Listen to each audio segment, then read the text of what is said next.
Welcome to English for Arabs channel. Today we're gonna have Interchange 3 Unit 5. We're gonna start with the vocab book, and we said you have to keep the words in English, not in Arabic. Also, we will have an American great teacher, Mr. Kyle Ralphson. He will explain the grammar for us. This is level number 10. Intermediate 1, so I hope that all the students try to use English. No Arabic, please don't use Arabic, and try to listen to real American native speakers such as Mr. Kyle Ralphson.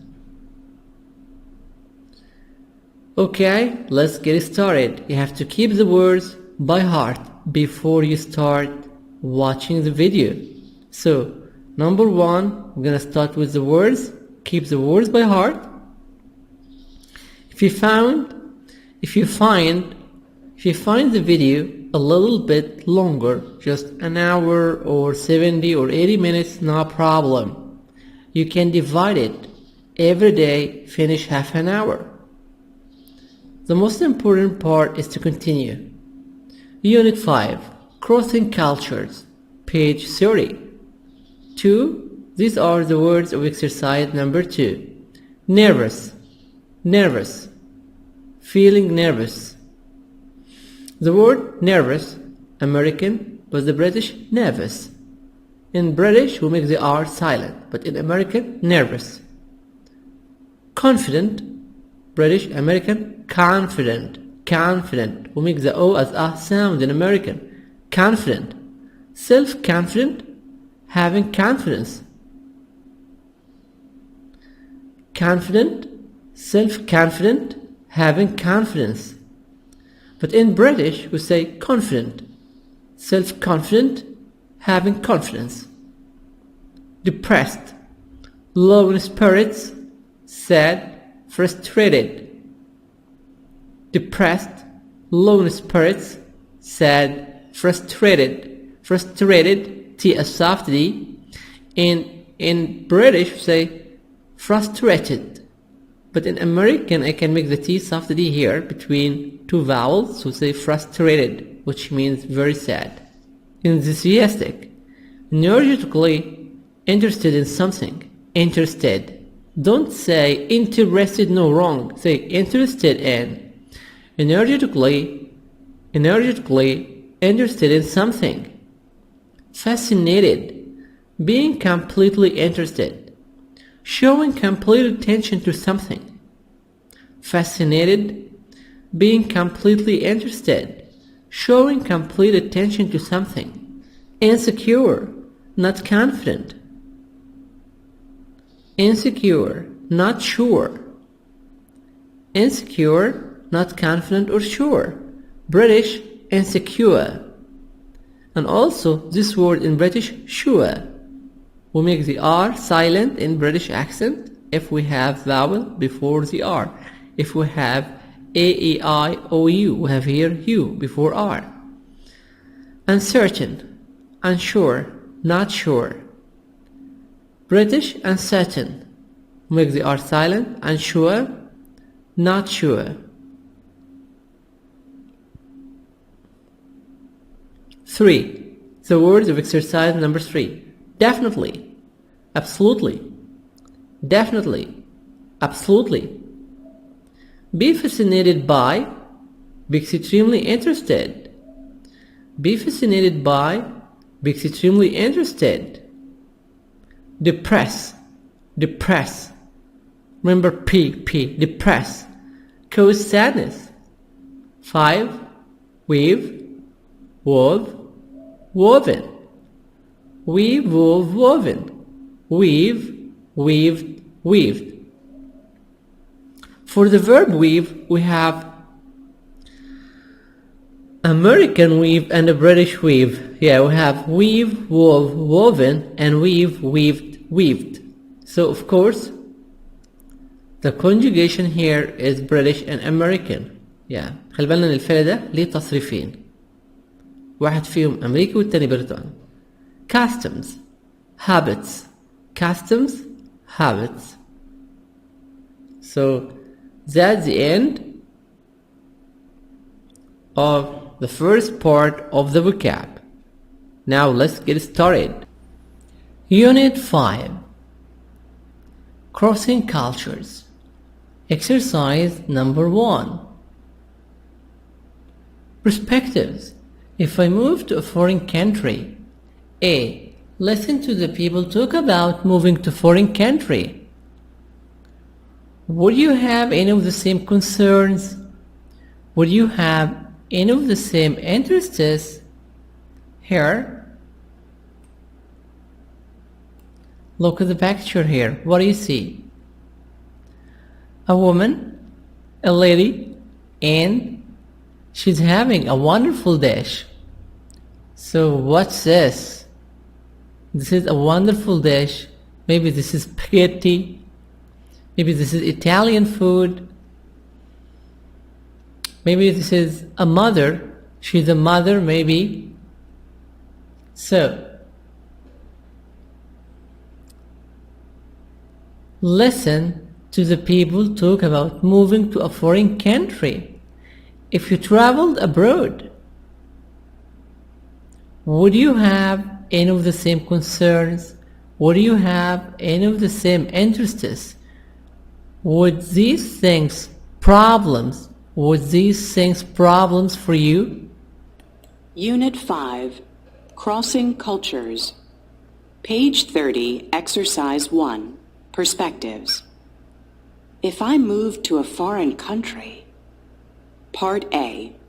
Listen to the people talk about moving to a foreign country. Would you have any of the same concerns? One thing I'd really miss is my mom's cooking. I'd be worried about the local food. I might not like it. Getting used to different customs might be difficult at first. My room at home is the thing that I'd miss the most. Not knowing the prices of things is something I'd be concerned about. Moving to a country with a very different climate could be a challenge. I'd be worried about getting sick and not knowing how to find a good doctor.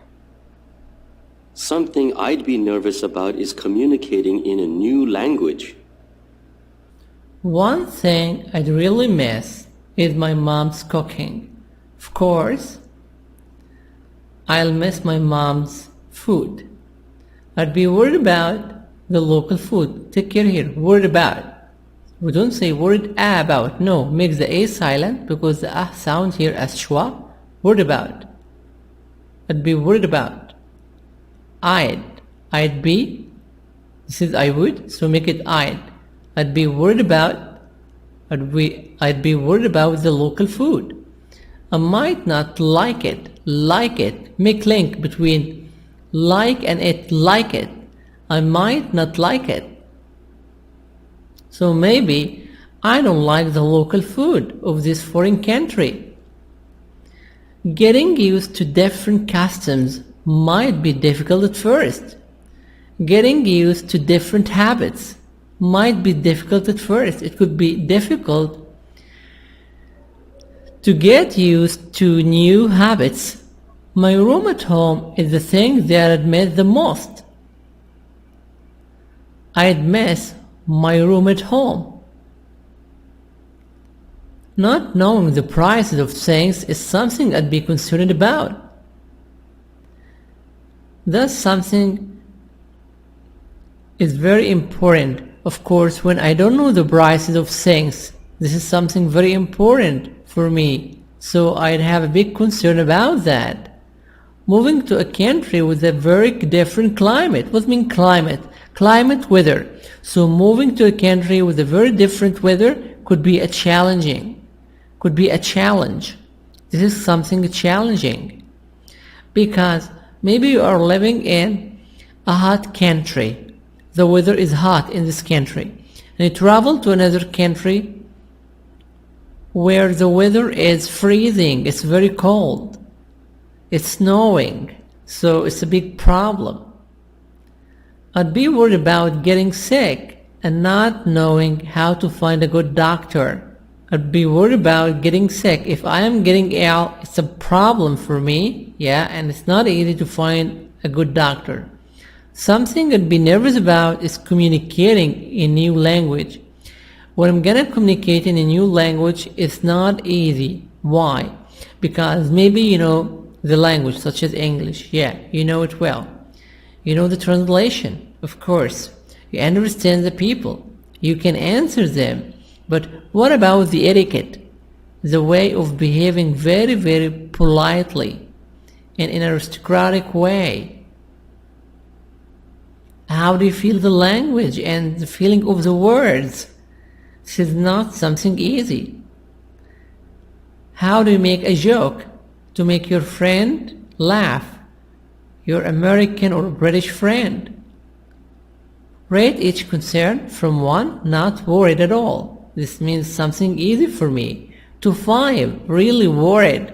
This is something very difficult for me. What would be your biggest concern? What is the biggest interest for you and why? Of course, you can put here the numbers from 1 to 5.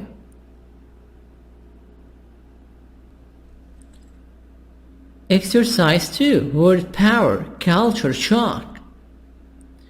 These words are used to describe how people sometimes feel when they live in a foreign country. Foreign, G silent. Which are positive, positive, good. Which are negative, negative, bad. Now here, you look at this word, it says curious. Curious. Curious, of course, a person who wants to know about things. This one is curious. He's trying specialty. He's trying to taste specialty. What's the specialty? Local food. Like here, if you are in Egypt, some Americans try to eat kosher. This is specialty. If you are in Saudi Arabia, you eat kapsa. This is a specialty for Saudi Arabia. Must be mandi. Yeah. So here we have the words. Anxious. Anxious, of course, you are very worried, very nervous. Anxious. Anxious, negative. Comfortable. Comfortable. And take care here. Comfortable, O silent. Comfortable. O silent here. Comfortable. In the word for, don't say for, but for, comfortable. American comfortable, British comfortable. Comfortable, British. American comfortable. Of course, comfortable, positive, P. Confident. Confident, you have self-confidence. You're sure about things. So this is positive. Confident and British confident. Curious, curious, positive. Curious, positive. Depressed. Depressed means very sad, frustrated. So this is negative, negative, and depressed, sad. Embarrassed. Embarrassed, you are in a very bad situation. So embarrassed, negative.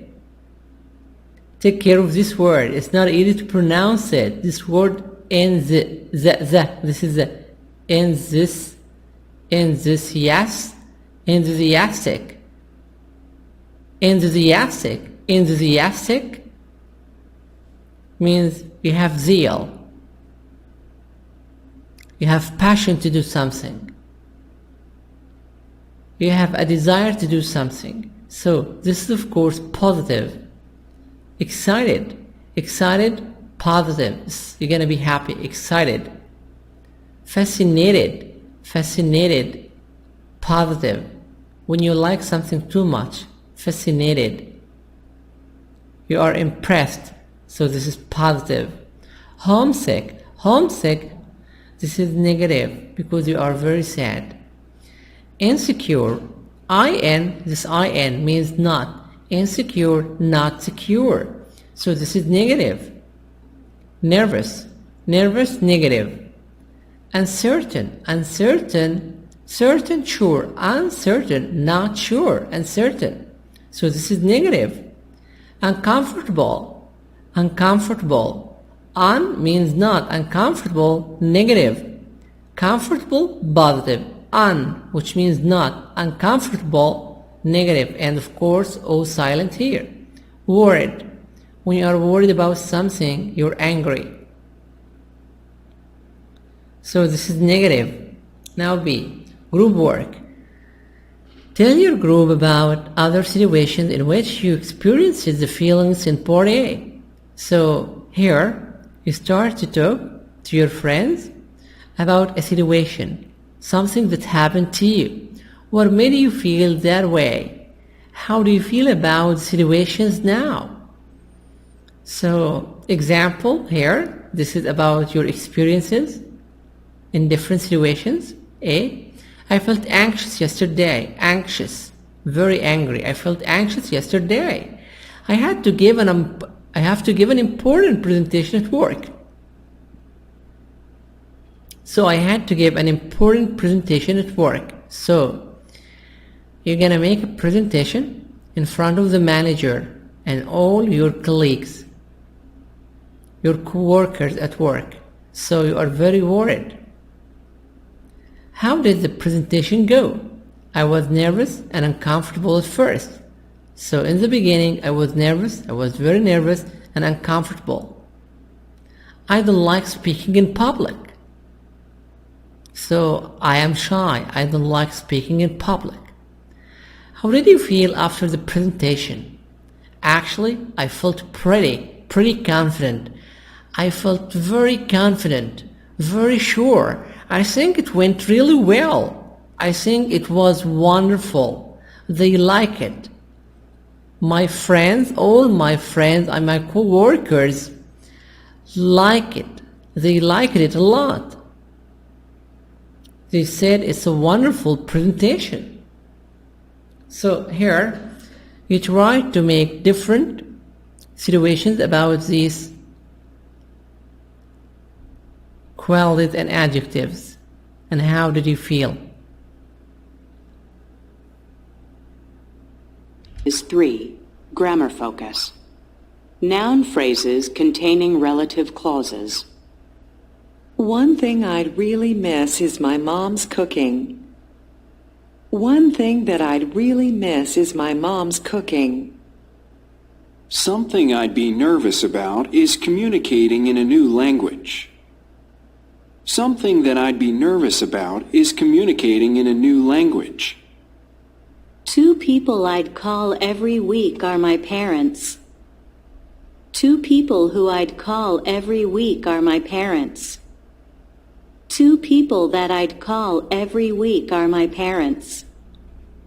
Noun phrases containing relative clauses. So here in this exercise, in this grammar, we talk about noun phrase. What's a phrase? Phrase means 2 or 3 words without a complete meaning. Without a meaning. It's not a sentence. So the noun phrases containing relative clause. A relative clause, relative pronouns. Relative clause such as who, which, that. So here, one thing. So one thing, 2 words. One thing. What is the meaning? One thing, what? One thing that I'd really miss. It's not a complete thought, it's not a sentence, but all of this is one thing. This is one thing that I'd really miss. This is, it describes one thing. One thing that I'd really miss is what? Is my mom's cooking. So all of this is the subject. One thing, subject. And what describes the subject? I'd really miss. Or I could put that. One thing that I'd really miss is my mom's cooking. So here, this is noun phrase and contains, of course, a relative pronoun, which is that, or a relative clause. So one thing that I really miss, all of this is the subject, is my mom's cooking. Another noun phrase containing relative clause, something. Something what? Something that I'd be nervous about. Something that I'd be nervous about is what? Is communicating in a new language. So all of this is the subject, and it's noun phrase. It has different words, and of course these words, it has a description with that relative pronoun, a relative clause, that I'd be nervous about. This is the subject. Something that I'd be nervous about is what? Is communicating in a new language. So this is the verb as verb to be, and then this is the object. Two people. So this is of course a phrase. Two people. Two people. This is subject. What about these two people? Two people who I'd call every week. Two people who I'd call every week. All of this is the subject. And two people, and we describe it by using who I'd call every week. Are, this is the verb, my parents, are my parents. Or I can say two people that I'd call every week are my parents. So I can put here who or that, and that replaces of course who. We know this before. I can omit, remove, delete who and write that. Two people that I'd call every week are my parents. So this is the noun phrase containing relative clause as a subject. Here you have one thing, something, two people. The relative pronoun or the relative clause that, or who, that. And I continue by giving description to the subject. Then the verb to be is, are, and after that the object. Mom's cooking, communicating in a new language, my parents. So now it makes a sentence and it gives me a meaning. One thing that I really miss is my mom's cooking. So let's go to the second part. My mom's cooking is one thing I'd really miss. My mom's cooking is one thing that I'd really miss. Communicating in a new language is something I'd be nervous about. Communicating in a new language is something that I'd be nervous about. My parents are two people I'd call every week. My parents are two people who I'd call every week. My parents are two people that I'd call every week. Noun phrase containing relative clauses, but this time add an object. My mom's cooking. Now put my mom's cooking in the beginning. My mom's cooking is what? Is one thing that I really miss. So this is of course again it's noun phrase. We have two words. One thing contains the relative clause or relative pronoun that I really miss. Is my mom's cooking, or my mom's cooking is one thing that I really miss. So I can put this noun phrase as object. Now my mom's cooking subject is verb to be, and object one thing that I really miss. Communicating in a new language is something that I'd be nervous about, or communicating in a new language is something I'd be nervous about. So here, communicating in a new language, subject, because this is in the beginning of the sentence, is verb to be, something that I'd be nervous about.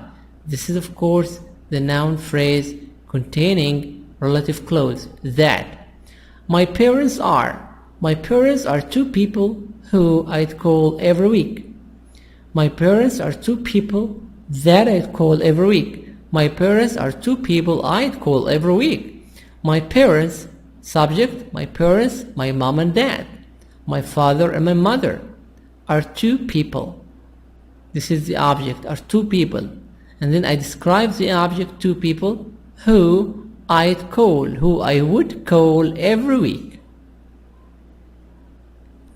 And now, of course, that's the end of the noun phrase containing relative clause. And now with this wonderful presentation with Mr. Kyle Ralphson, yes, about the noun phrases containing relative clause. So, after taking a look at the video and listening to the conversation, let's look at our grammar for today. And our grammar for today is talking about noun phrases. So a noun phrase is basically a noun and then a relative clause that gives more information about this noun. So if we look at this sentence, it reads, one thing that I'd be nervous about is the food. Now, here's my noun, one thing. And I want to give more information about what thing or which thing. So I use the relative clause. So I say one thing that I'd be nervous about, and this is my relative clause. Now I can use that, or I can decide not to. So this is optional. Okay? But in order to make this a full sentence, I need to tell you what. One thing I'd be nervous about is the food. And in this context, the food is the object of the sentence. It's telling me what? What are you nervous about? Right? Let's look at another example.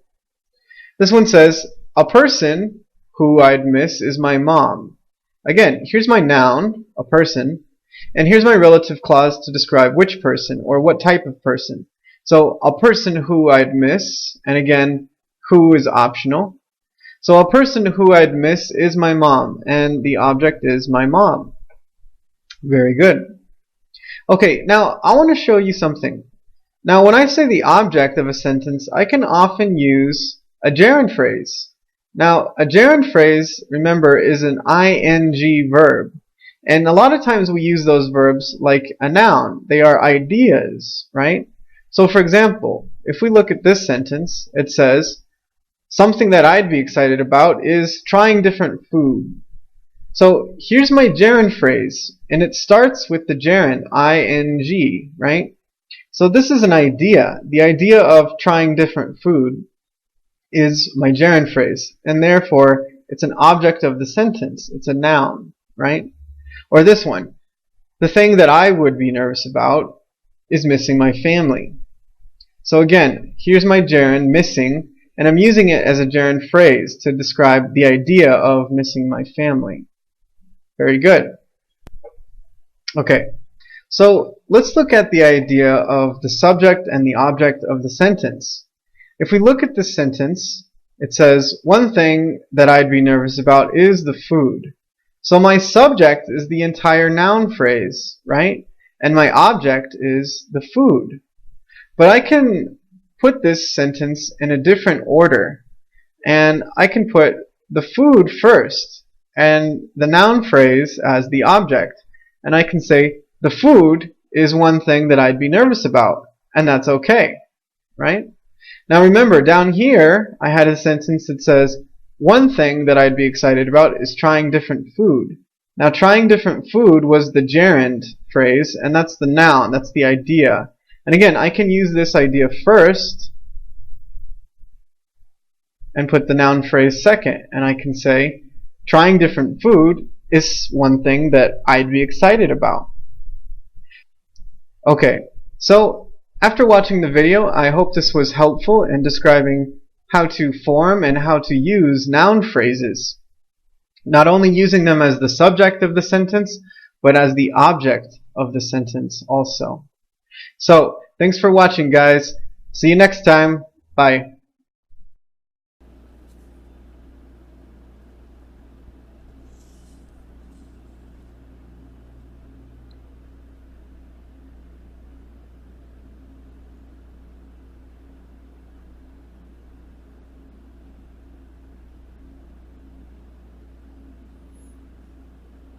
Part A. Complete the sentences about living in a foreign country. Use the phrases below, then compare with a partner. So in this exercise here, okay, you will try to complete these sentences about living in a foreign country, living in different country, and you will use the phrases below. these phrases, these sentences. More than one answer could be possible. Okay, for example, here we have my friends, my family, getting sick. Trying new foods, my favorite food, my room at home. Making new friends, being away from home, speaking a new language. Getting lost in a new city, not understanding people, and getting used to different culture. So we have all of these concerns or these interests for me. One thing I'd definitely be fascinated by, be excited about is, one thing I definitely be excited about is, be excited means be fascinated is what? Be fascinated by means excited about, is what? I can say is trying new foods. Is trying new foods. Okay? Another answer is making new friends. 2. Is something I'd really miss. So I can say my room at home. My room at home is something I'd really miss. Another answer, something I really miss.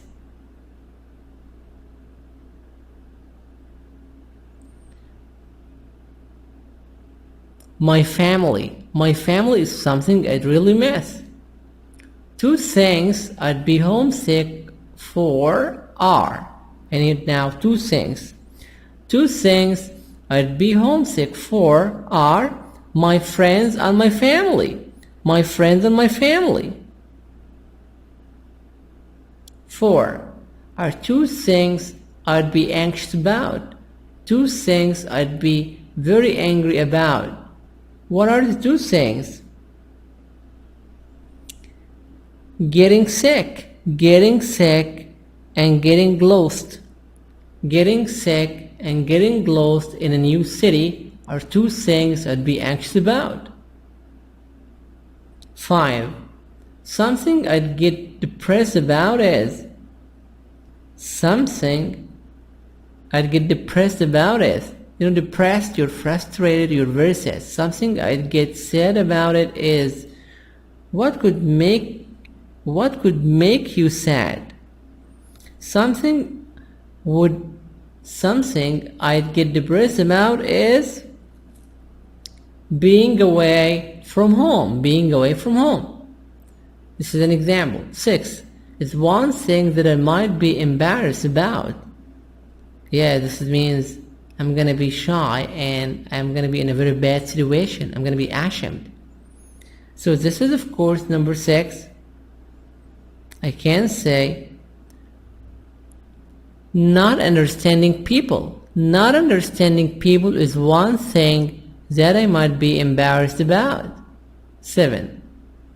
The thing I'd feel most uncomfortable about would be not comfortable. This is number 7. So the answer could be, of course, getting sick. The thing I'd feel most uncomfortable about would be getting sick. 8.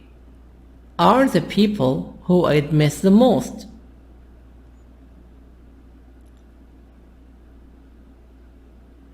Are the people who I'd miss the most. So I can say, of course, my friends. My friends are the people who I'd miss the most. So number 8, my friends. 9. One thing I'd be insecure about is insecure, not secure, not safe.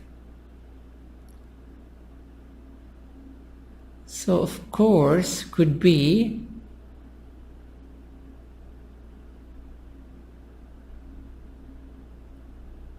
getting lost in a new city. One thing I'd be insecure about is getting lost in a new city. This is if I got lost, it would be a problem for me. 10 are 2 things I'd be very enthusiastic. Enthusiastic. So, of course, making new friends and trying new foods. Making new friends and trying new foods are two things I'd be very excited about.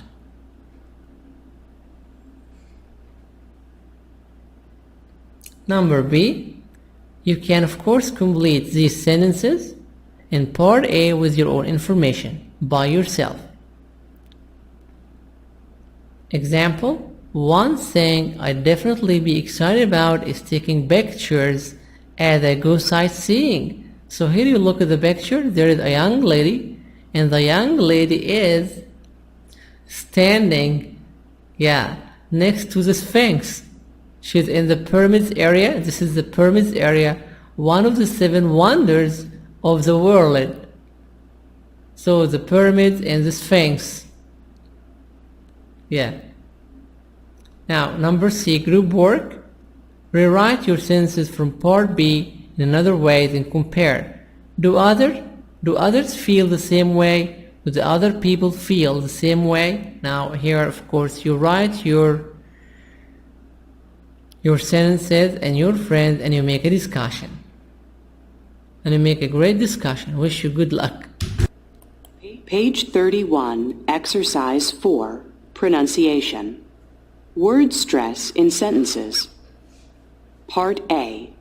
Listen and practice. Notice that the important words in a sentence have more stress. Argentina is a country that I'd like to live in.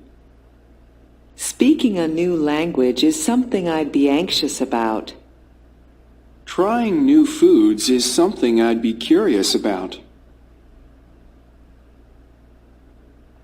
Page 31, Exercise 4, Pronunciation.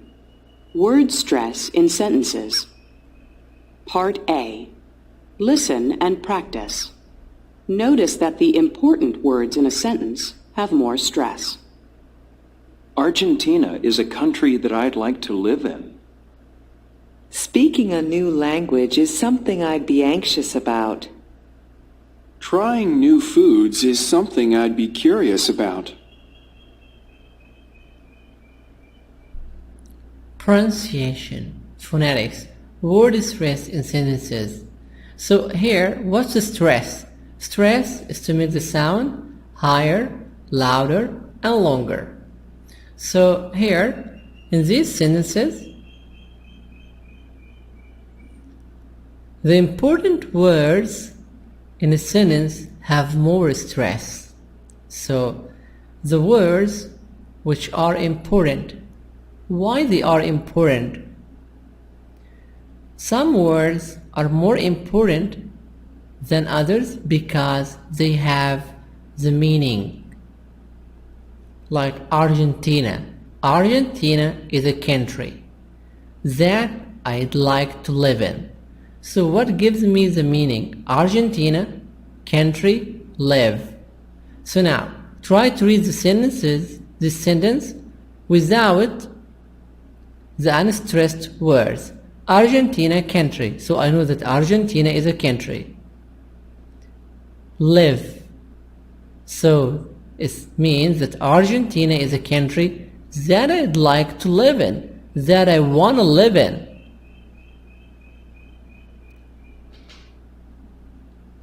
Also, when I say Argentina is a country that I'd like to live in, what gives me the meaning?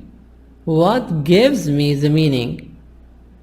Of course, the noun first, then the action verb. So what gives the meaning is number 1, the noun. If I didn't find in a sentence, if I couldn't find a noun, of course, the verb, the action verb. So the verb, not verb to be or verb to have or verb to do. No. Verbs like play, run, jump, I stress them. Number 3, if in the sentence there isn't a noun or a verb, I stress the adjective. Example, what is the weather like? Hot. It's hot.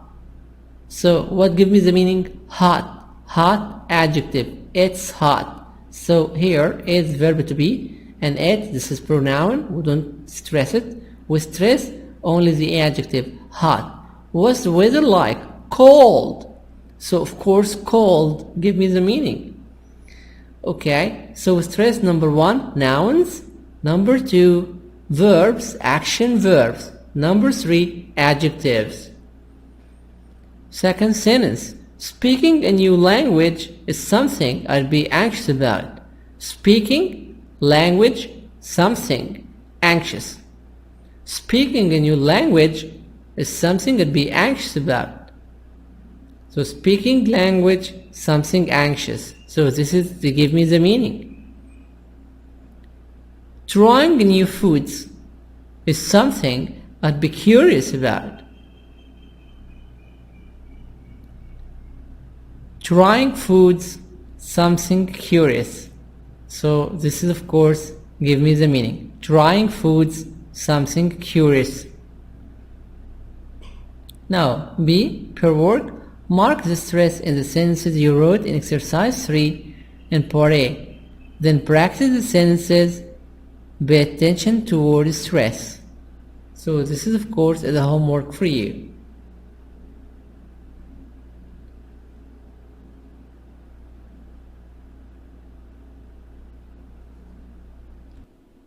Exercise number 5, discussion. Going abroad. Now, group work. Read the questions, think of 2 more questions to add to the list. Then take turns asking and answering the question in groups. So here, in this exercise,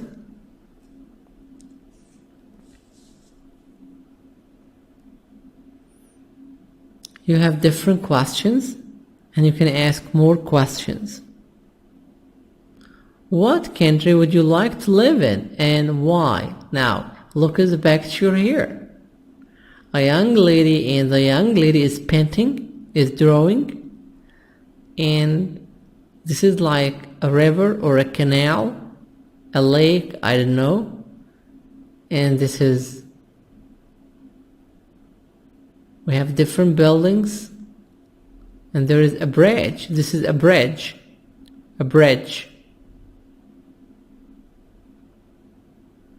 And she's drawing. So here, what country would you like to live in and why? What is the best country for you? What country wouldn't you like to live in and why? So a country you'd like to live in, you would like. And a country you wouldn't like. Wouldn't, I can make the T silent. Wouldn't, I wouldn't like to live in. Who is the person you would most like to go abroad with if you want to travel abroad? Who is the person you would most like to go abroad with? You would like to be your friend in traveling abroad. Your brother, your sister, your mother, your friend. What's something you'd never travel without? What is the most important thing for you that you must travel with it? That you must travel within it? Who is the person you would email first after arriving somewhere new? So if you're gonna travel to a new place, who's gonna be your first person to send an email to him or to her? What would be your 2 greatest concerns about living abroad? What would be your 2 greatest interests about living abroad? What is the thing you'd enjoy the most about living abroad? So tell me what is the most enjoyable something or the most enjoyable thing for you for living abroad. So of course this is like a conversation, a group work between you and your friends. So you can say, this is example, what country would you like to live in? Egypt. For me, Egypt. I like Egypt a lot. I like to live in Egypt.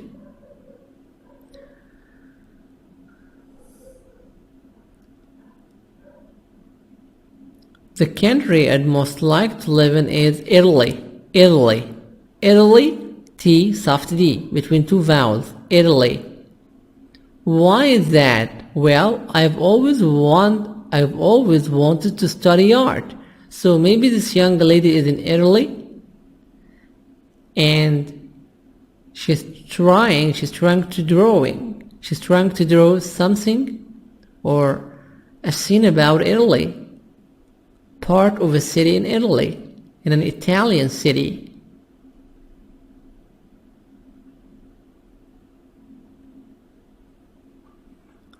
Exercise number 6.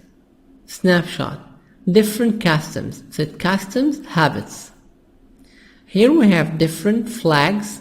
This is a flag of a country. This is a flag of Canada. And we have different customs, different habits for the people in these countries. For example, in Canada, if you're invited for a meal, you should arrive on time, not early or late. So if you travel to Canada and you are invited for a meal, for breakfast, lunch, dinner, you should arrive on time, not early or late. If you'll have lunch at 10 o'clock, it should be 10 o'clock, 7 o'clock, 7 o'clock, not early and not late. In Indonesia, this is Indonesia, the flag of Indonesia. Never point to anything with your foot. So you never point. Don't point to anything with your foot. This is of course too bad. This is impolite in Indonesia. Thailand. In Thailand, never touch anyone, especially a child, on the head. Don't touch anybody. Don't touch anybody, especially the head. Brazil. Open any gift in front of the person who gave it to you. So this is of course, a strange custom. If somebody give you a gift, a present, you should open it in front of the person. Maybe you would say a compliment like, "That's very nice, what a wonderful gift. That's very nice of you, dear." South Korea. South Korea always use both hands to pass something to an older person. If you want to give an older person something, you should use both of your hands, your two hands. In Egypt, don't eat anything with your left hand. Yes, this is right. This is a habit in Egypt here, that most of Egyptians eat food with their right hands, but not with the left hand. France, when eating out, keep both hands on or above the table. So this is of course, in France, you should put your hands on the table or above the table. This is a habit. This is etiquette in France. This is etiquette. Etiquette, American etiquette. Nigeria, when you meet people, don't call them by their first names until they say you can.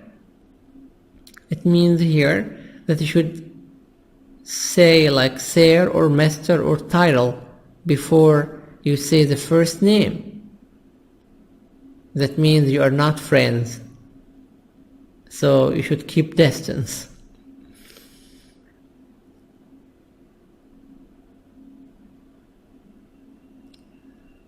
Does your culture follow any of these customs? Does your culture follow any of these customs? What mean culture? Culture, of course, the habits, traditions, the beliefs of this community or this society or this country. Do the people in your country follow any of these customs and habits or these habits? Do any of these customs seem unusual to you? Explain. Do you think some of these habits are unusual? Not usual? What other interesting customs do you know? What other interesting habits do you know?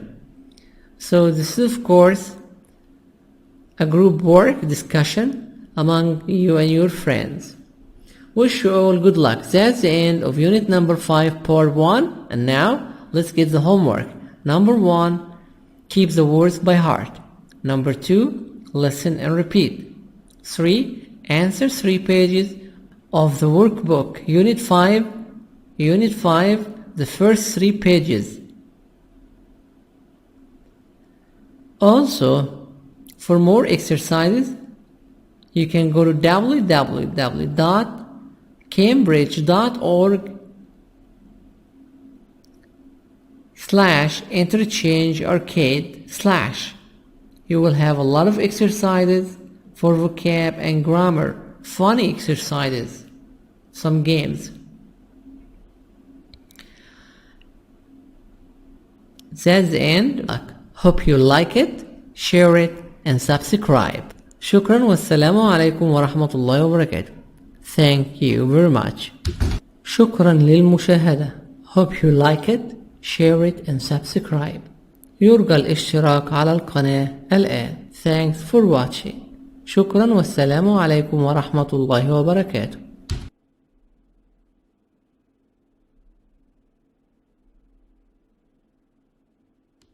Okay, let's get started. You have to keep the words by heart before you start watching the video. So, number 1, we're gonna start with the words. Keep the words by heart. If you find the video a little bit longer, just an hour or 70 or 80 minutes, no problem. You can divide it. Every day, finish half an hour. The most important part is to continue. Unit 5, Crossing Cultures, page 30. 2. These are the words of exercise number 2. Nervous, nervous, feeling nervous. The word nervous, American, but the British nervous. In British, we make the R silent, but in American, nervous. Confident, British, American, confident.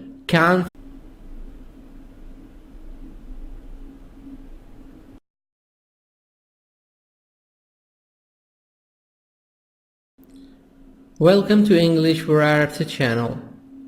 Today, we're gonna have Interchange 3, Unit 5. We're gonna start with the vocab book, and we said you have to keep the words in English, not in Arabic. Also, we will have an American great teacher, Mr. Kyle Ralphson. He will explain the grammar for us. This is level number 10, Intermediate 1, so I hope that all the students try to use English. No Arabic, please, don't use Arabic. And try to listen to real American native speakers, such as Mr. Kyle Ralphson. Confident, we make the O as A sound in American. Confident, self-confident, having confidence. Confident, self-confident, having confidence. But in British, we say confident, self-confident, having confidence. Depressed, low in spirits, sad, frustrated.